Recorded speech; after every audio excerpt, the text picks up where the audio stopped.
Festas do Boi, Identidade e Cultura Brasileira. Educação básica.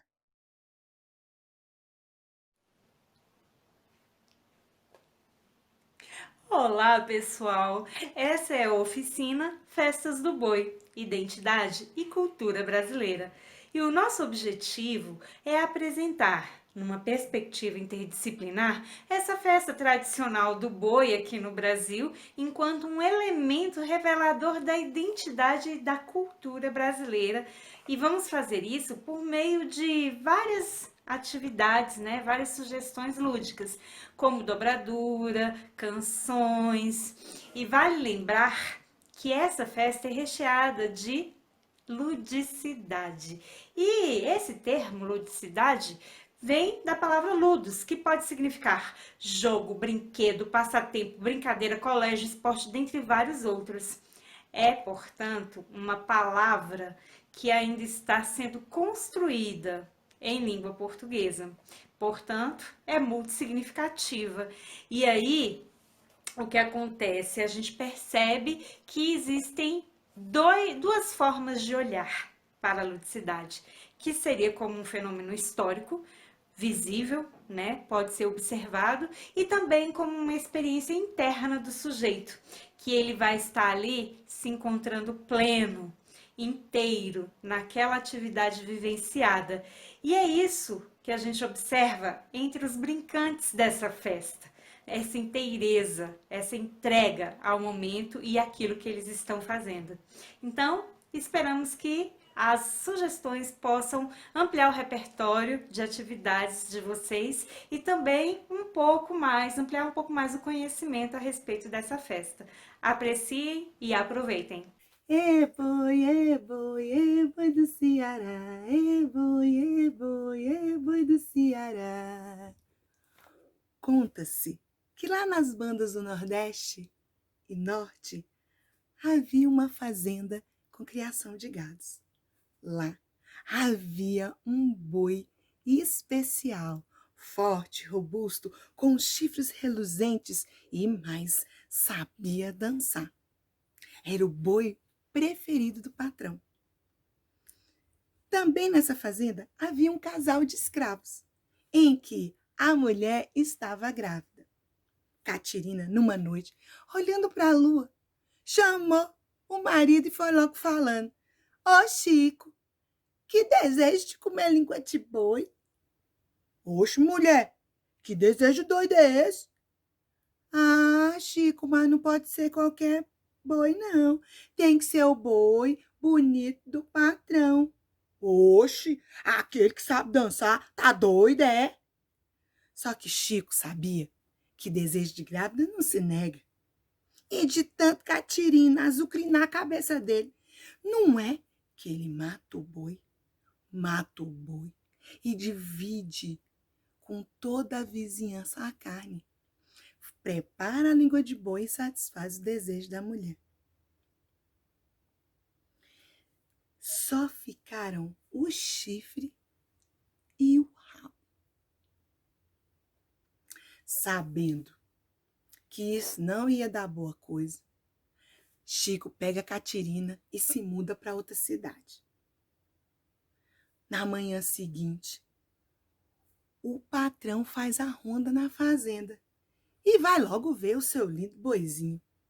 Quando chega lá, só encontra o esqueleto, os chifres e o rabo. Fica desesperado. Ai, meu Deus, o que aconteceu?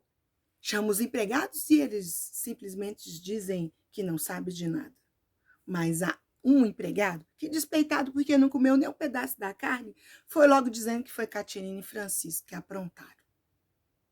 O patrão fica furioso e chama rezadeira, benzadeira, chama todo mundo tentando curar o seu boizinho. Mas ninguém consegue. Lá na cidade, o tempo passa. Catirina tem a criança e o menino já está grande. E o menino todo dia fica pensando naquela história do seu nascimento, do desejo da mãe, e sempre fica pedindo para os pais para ir pedir perdão para o patrão. Você tá doido, menino? O patrão vai matar a gente. Ah, papai, mas ele há de ver que foi por uma boa causa. Vamos lá. E nada, nem pensar. O patrão dia e noite só pensava em ressuscitar seu boizinho. Numa manhã, o menino convence Catirina e Chico de voltarem na fazenda. Quando lá chega, pensa, pera lá, temos que chamar o pajé. O pajé era um curandeiro de uma tribo que morava perto da fazenda. O menino traz o pajé e juntos vão tentar ressuscitar o boi. O menino e o pajé chegam perto do esqueleto. O menino pega o chifre, pega o rabo e o curandeiro assopra. E de repente a mágica acontece. O boi começa a levantar e todo feliz começa a dançar. O patrão lá de longe, quando vê a cena, fica feliz. E não é que perdoa o casal de empregados e a festa acontece. E boi do Ceará, e boi do Ceará. Eis que a lenda do boi se perpetua por todos os lugares e cada um conta do seu jeito. E eu contei o meu.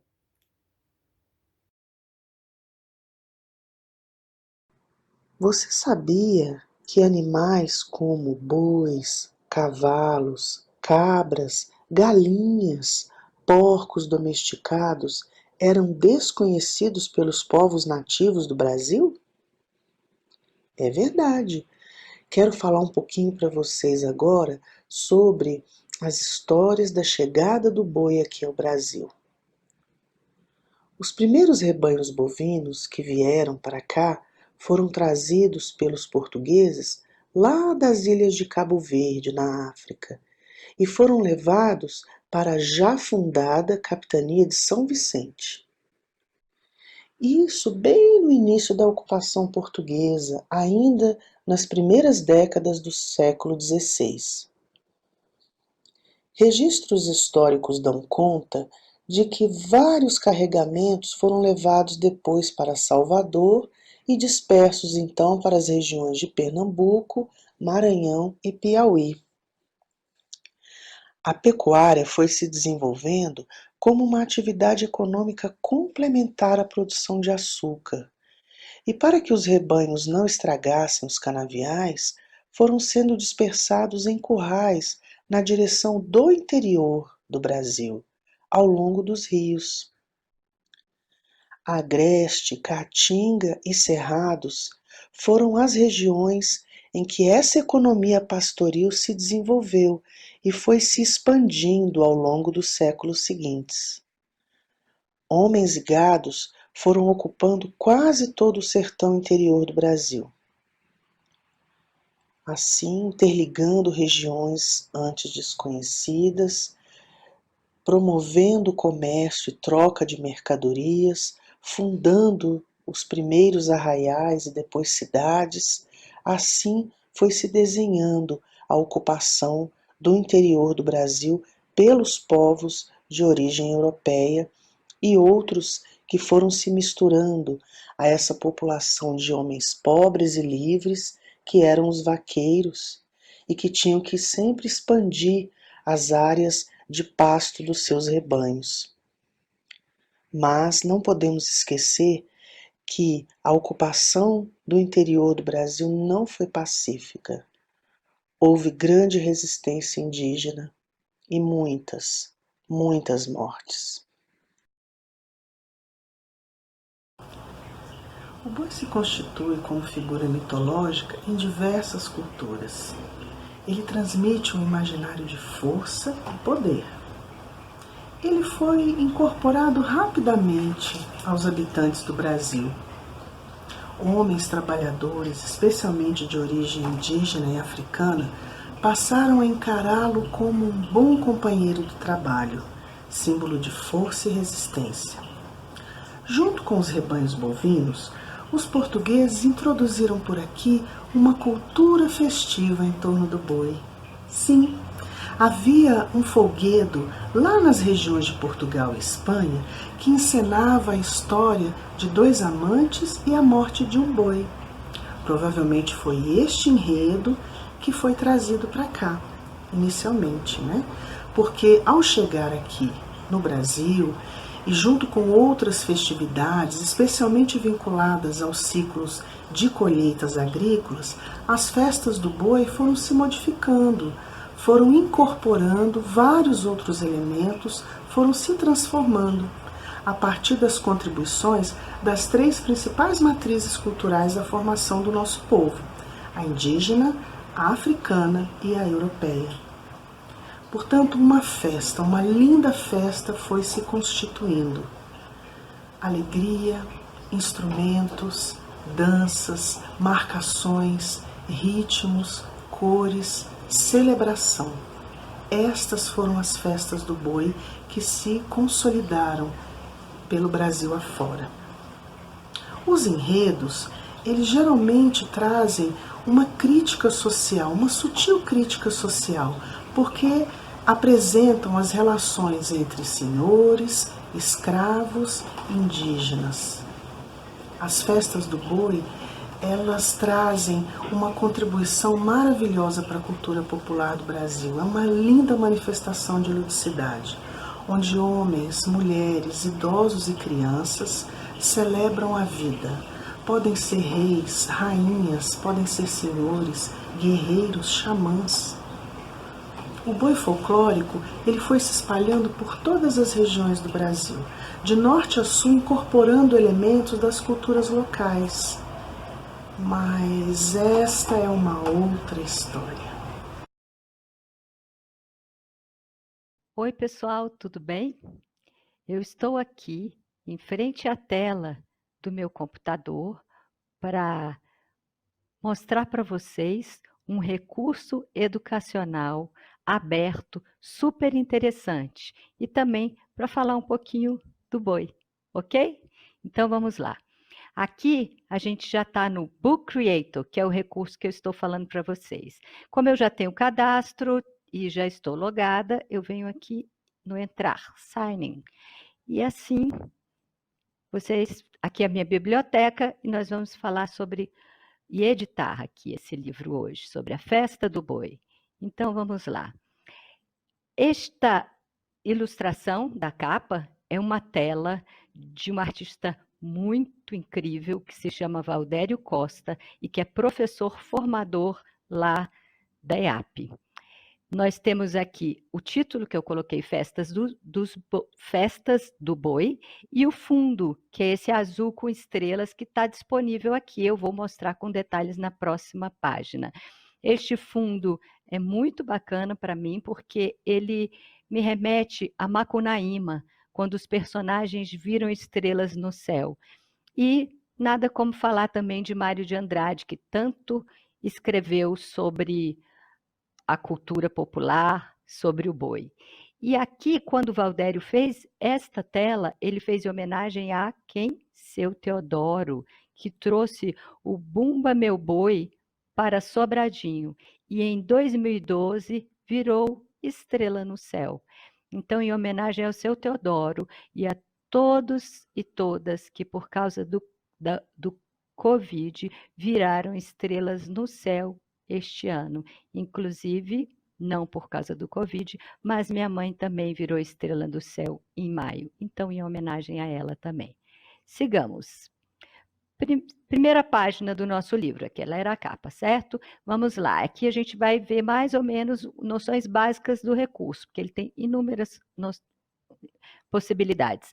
Neste mais, eu vou colocar um texto aqui e vou escrever aqui, Bumba Meu Boi do Maranhão, ok? Eu venho aqui no Done, que é feito, vou abrir aqui e com o botão direito eu clico em, e depois clico em Format, e vou aumentar a minha letra, acho que está, diminuir um pouquinho, e também ponho em negrito e também vou escolher a cor. Eu posso escolher a fonte e tudo mais. Aqui neste lugar, ó, vamos com mais uma vez, ó, mais, vou colocar outro texto e vou colocar aqui patrimônio cultural imaterial da humanidade. Opa, da humanidade, ok? Então, done. Eu venho aqui também, com o botão direito, clico aqui, format. E aí, aumento bastante essa letra e vou pôr em negrito. Vou escolher uma cor laranja e aumentar aqui a caixa para que caiba toda na mesma linha. E agora, vamos pôr outra cor aqui. Vou pôr a cor laranja, cadê? Laranja, ótimo. E agora eu vou trazer uma foto para essa página, tá bom? Vamos lá, mais, import. E aqui tem dos arquivos do Drive da internet, eu vou pegar aqui no meu arquivo, que já está aqui na minha área de trabalho e já está baixando. Então, vamos lá. O Bumba Meu Boi do Maranhão se tornou patrimônio cultural e material da humanidade no ano passado, dezembro de 2019. Incrível, né? Uma festa que já existe há tanto tempo, um espetáculo, né? São tantas denominações para o boi que é realmente um mosaico de significados. A gente pode perceber que no boi se fundem as 3 matrizes culturais da formação do povo brasileiro, né? As matrizes étnicas. A gente no boi encontra música, arte, mito, lenda, é brincadeira, é festa, é teatro, é dança, dança dramática, como denominou Mário de Andrade, né? E vamos colocar o fundo aqui. Aqui são as possibilidades de fundo. Eu vou escolher, ó, tem várias. Eu vou escolher essa aqui, texture, ok? Então, como eu estava dizendo, é incrível, mas uma coisa importantíssima que a gente precisa também perceber na história do boi é que ele é também uma manifestação identitária. Há ali um reconhecimento, uma valorização do povo negro, do povo indígena, né? É de uma beleza extraordinária. Vamos lá para a próxima página. Essa página, vocês vão verificar realmente que o Valdério é muito bom. Isso aqui é uma xilogravura dele, esta aqui é uma ilustração dele. E um trechinho do famoso livro do Mário de Andrade, Macunaíma, trecho muito conhecido. Bom, essa página eu coloquei só para a gente pensar, olha como dá para fazer com os livros, com esses livros com um trabalho e ilustrações de alunas e alunos e depois compartilhar com todo mundo pela rede social, um sucesso.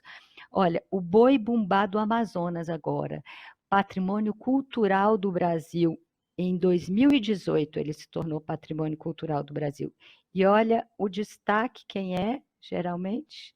Sim, são os pajés, são os povos indígenas, sem dúvida, né? O folclore expresso nos bumbas boi combina o que vocês estão vendo, né? O real com o imaginário, o irracional com o intuitivo, o poético e o científico, o tradicional e o moderno, né? É muita inovação a cada ano. Eu trouxe um trechinho aqui de um professor da Federal do Amazonas que diz assim: nos bumbás de Parintins, a referência às qualidades dos índios, a competência do pajé, as artes plumárias de forma exageradas, mas com a finalidade, segundo alguns artistas, de mostrar a grandeza espiritual dessas culturas até então desconhecidas. E aí, pensando na perspectiva da teoria histórico-cultural, da pedagogia histórico-crítica, surgem indagações, não é mesmo? O que nós sabemos a respeito dos povos indígenas? Nós conhecemos as suas lendas, a diversidade dos povos indígenas do Brasil. O que sabemos das suas línguas, das cosmologias, medicina? Seus direitos são respeitados? E aí a gente tem 1000 indagações a fazer.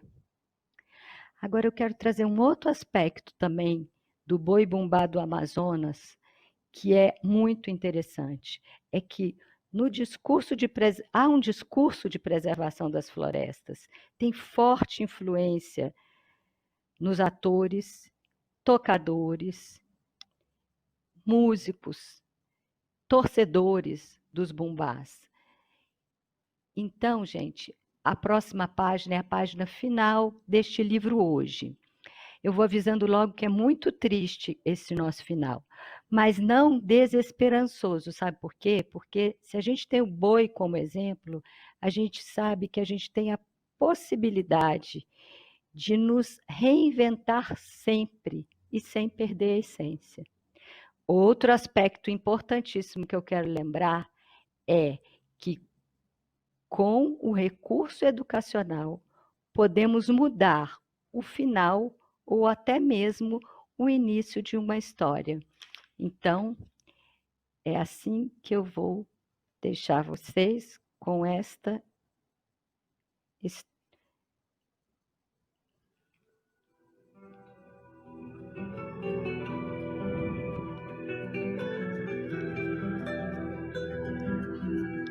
O índio chorou, o branco chorou,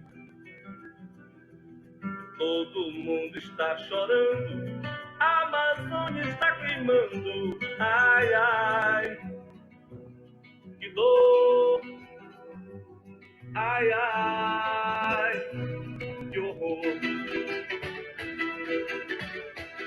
O meu pé de sapema, minha infância virou lenha, ai, ai, que dor, ai, ai, que horror.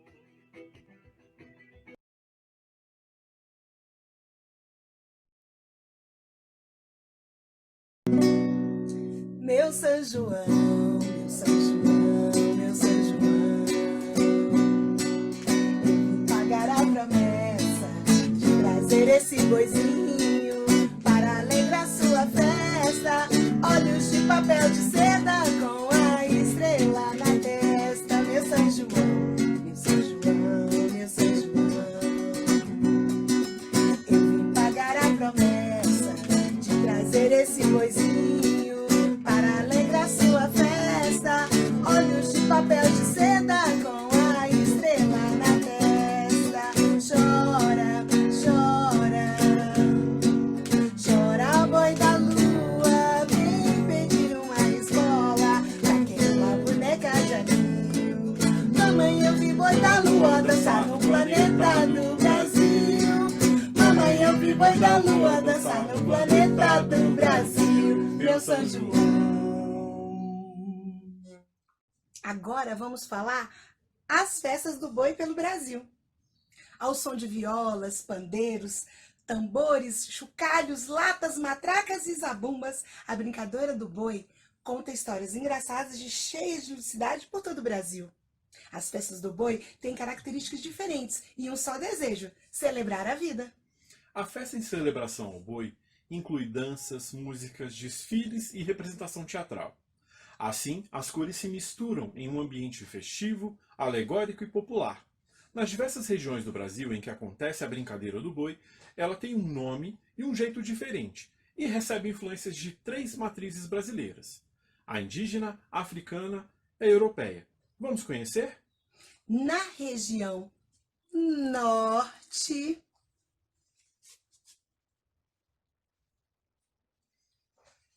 acontece na região norte uma das maiores festas do Brasil, a festa do boi-bumbá.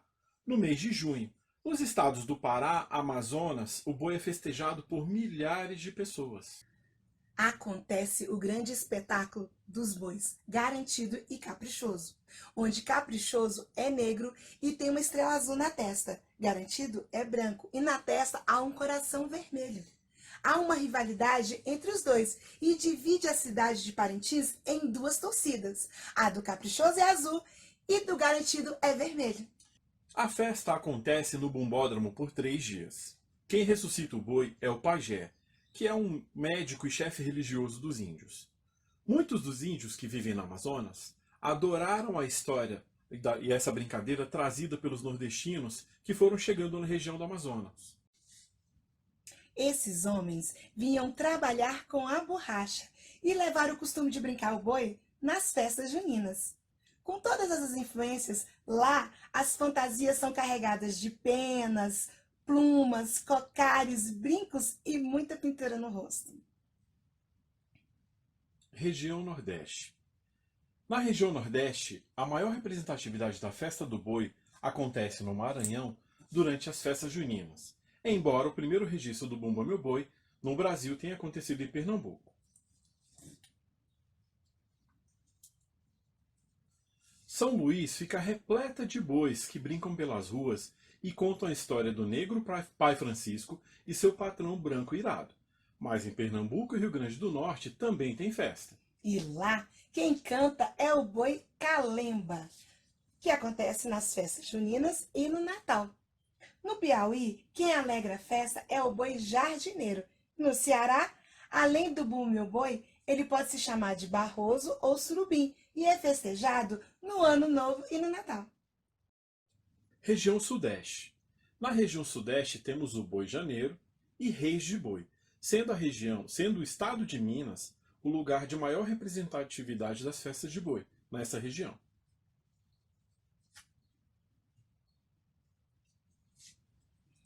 Região Sul.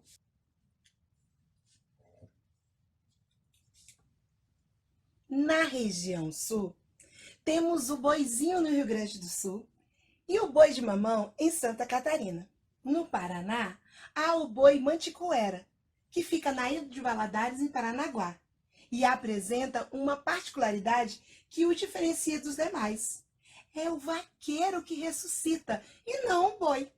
Cada lugar possui toadas, personagens e narrações diferentes. Região Centro-Oeste.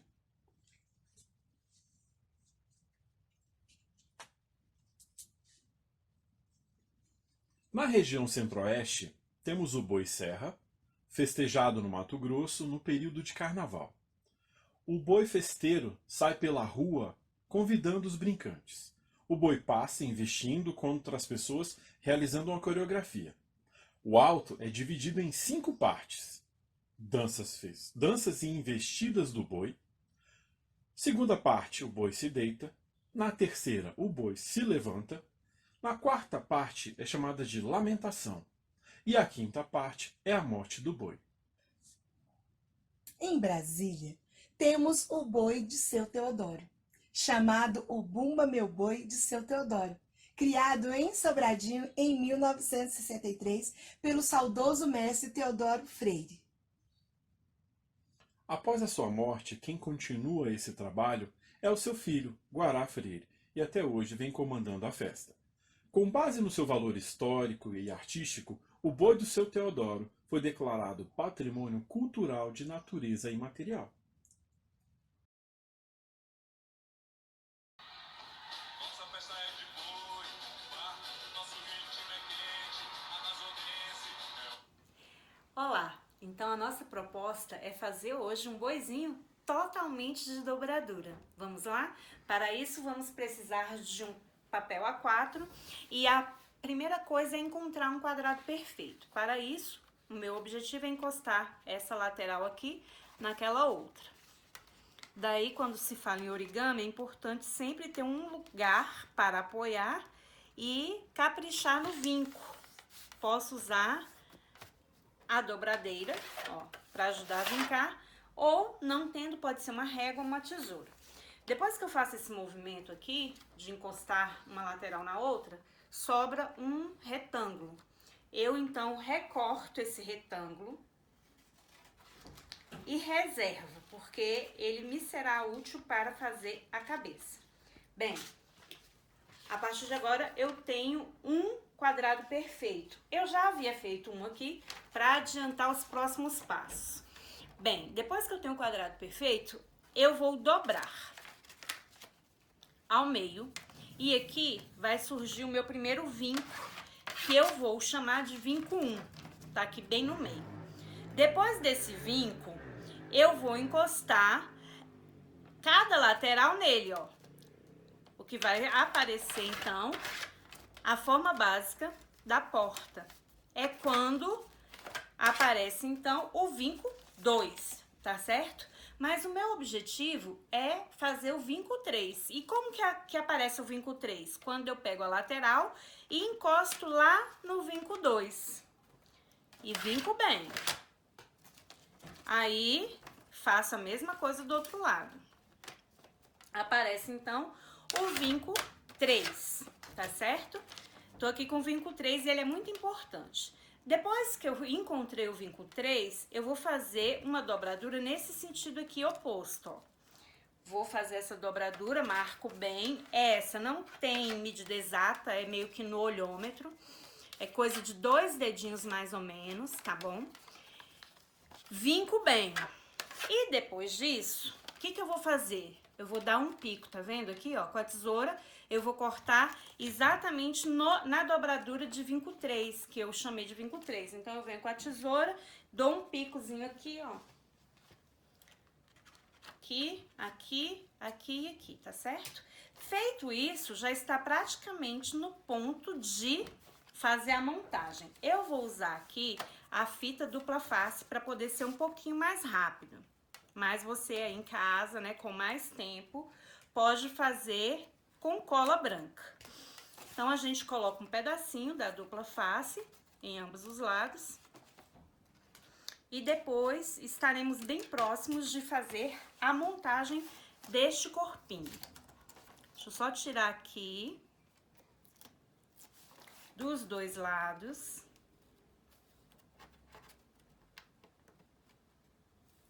Bem, como que eu faço para montar? Ó, eu levanto aqui os dois ladinhos e ajusto e coloco aqui, né, a cola. Ou no caso, a dupla face. E do outro lado, a mesmíssima coisa, ó. Eu levanto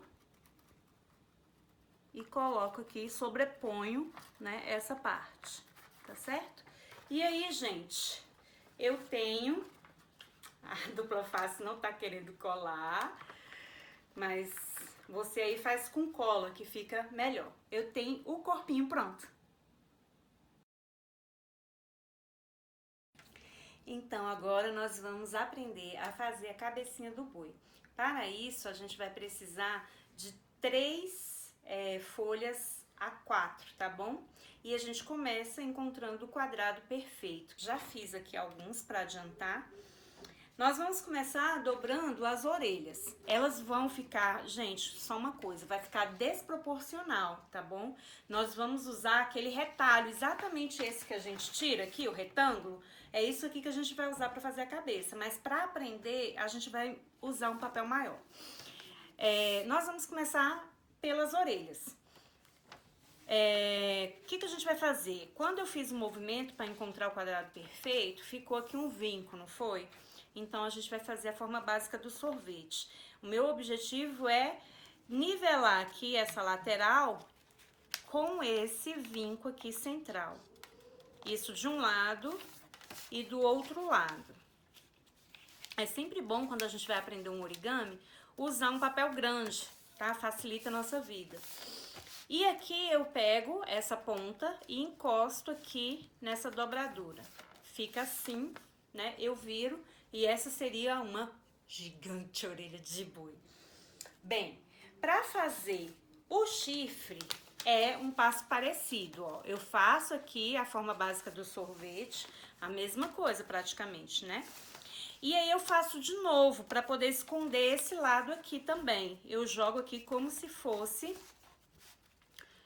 uma forma básica do sorvete. Feito isso, eu vou fechar a dobra, ó. Aqui onde tá a dobradura eu escondo. E o meu chifre não, né? O chifre do boi está quase pronto. Resta só jogar aqui para cima, né? As duas pontas. Essa é a dobradura do chifre. E agora, para fazer a dobradura da cabeça do boi, o que que a gente vai fazer? A gente dobra aqui na diagonal, tá certo? E eu vou como que abraçar esse papel, ó. Eu dou um abraço aqui, levantando as duas pontas, ó. Em sentido oposto. E por fim, eu pego aqui essa ponta e jogo para encostar aqui. Viro e está pronta a cabeça do boi. Bem, se eu fosse montar aqui, ó, ficaria tudo desproporcional, tá certo? Porque essa não seria a medida. Então, como que a gente vai fazer para ficar proporcional? Você vai pegar o retalho. Nesse retalho, você vai tirar 2 quadrados perfeitos, tá certo? Um vai ser para fazer a cabeça, o outro, aqui embaixo, vai ser para fazer o chifre. Aí, vai sobrar um quadrado pequenininho aqui no meio. Um quadrado não, um retângulo. Ó, vou cortar. Vou cortar aqui, ó. Quando eu corto aqui o papel, o quadrado para fazer a cabeça, o quadrado para fazer o chifre, aí sobra esse retângulo aqui. Esse retângulo, eu encontro aqui também um quadrado perfeito para trabalhar com ele. O que que eu faço? Ó, achei um quadrado perfeito pequenininho, daí eu vou dividi-lo em 4, tá certo? Então, para a orelha ficar proporcional, o quadrado fica bem pequenininho. Depois que eu dividir aqui em 4, eu vou recortar, vou utilizar 2 para fazer as orelhas. Então, ficaria assim, 2 desses para as orelhas, um para o chifre e um para a cabeça. Depois de dobrados, eles ficam assim, ó. Coloquei aqui no tamanho que vai ser, tá? Aí é só montar. Eu vou usando a cola branca e vou encaixando aqui, ó. A cabeça, o chifre e as orelhinhas. Já fiz uma aqui para poder antecipar, só que essa está um pouquinho maior. Só para melhorar a visualização. Então, montada, ela fica assim. E depois disso, você vai fazer os olhos, a boca e enfeitar como você achar melhor. Boi, boi, boi do Piauí, vem cantar pra mim, ó menina, só pra eu dormir. Boi, boi, boi do Ceará, vem cantar pra mim, ó menina, para eu não chorar. Boi, boi, boi do Maranhão, vem cantar pra mim, ó menina, logo essa canção. Boi, boi, de Minas Gerais, porque de dançar, ó menina, eu gosto demais. Festa do boi, você já viu? Todas têm um nome, menina, por esse Brasil. Festa do boi, você já viu? Todas têm um nome, menina, por esse Brasil. Boi, boi, boi lá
todas têm